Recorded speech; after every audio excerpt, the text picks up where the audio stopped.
Abraham lived in Haran.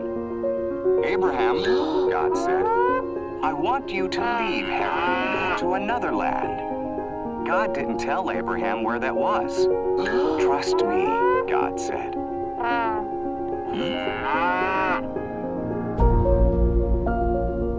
Do this, God said, and your children will become a great nation. How? Abraham wondered. His wife Sarah was too old to have children. Trust me, God said.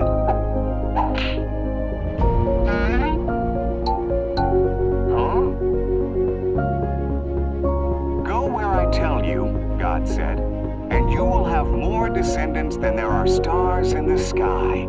They will bless the whole world. Trust me.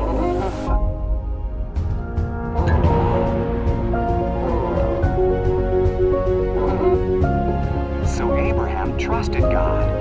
He took Sarah, his nephew Lot, and everything they owned. He went where God told him to go. He went to the land of Canaan.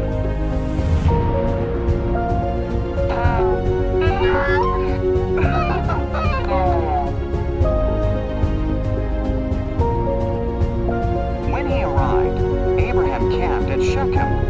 God appeared to him.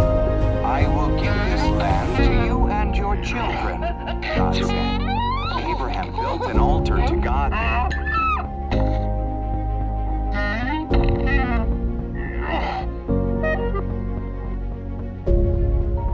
Abraham traveled around God's promised land.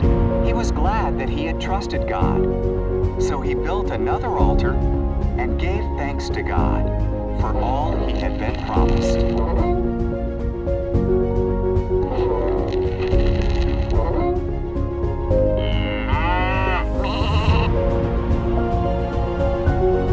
God promised Abraham a son, and from that son, many descendants, who would bless the whole world. But Abraham and his wife Sarah were too old to have children.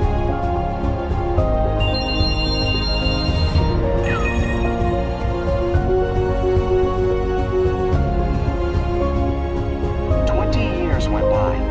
Still, Abraham trusted God's promise. When he was 100 and Sarah was 90, God reminded them of his promise. Sarah was going to have a baby.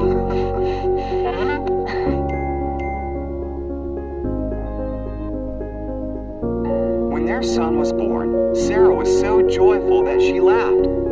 God has brought me laughter, she said. So they named their son Isaac, which means he laughs.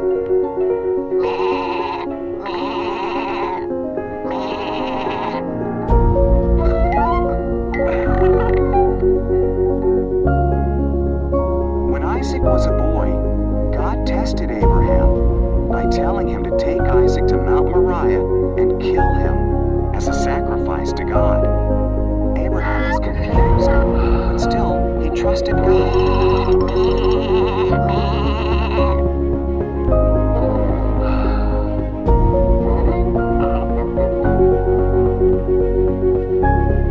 Isaac carried the wood, and Abraham held the knife and torch.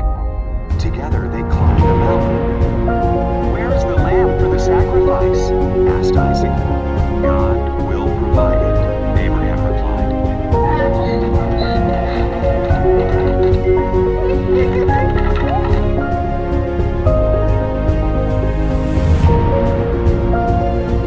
Abraham arranged the wood on an altar, tied up Isaac, and laid him on the wood.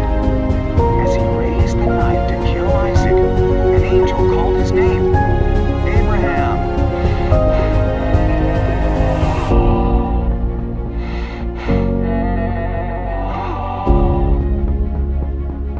"Don't hurt the boy," the angel cried. "God knows you trust his promise. Look, there in the bushes, a ram is caught by its horns. Sacrifice that instead."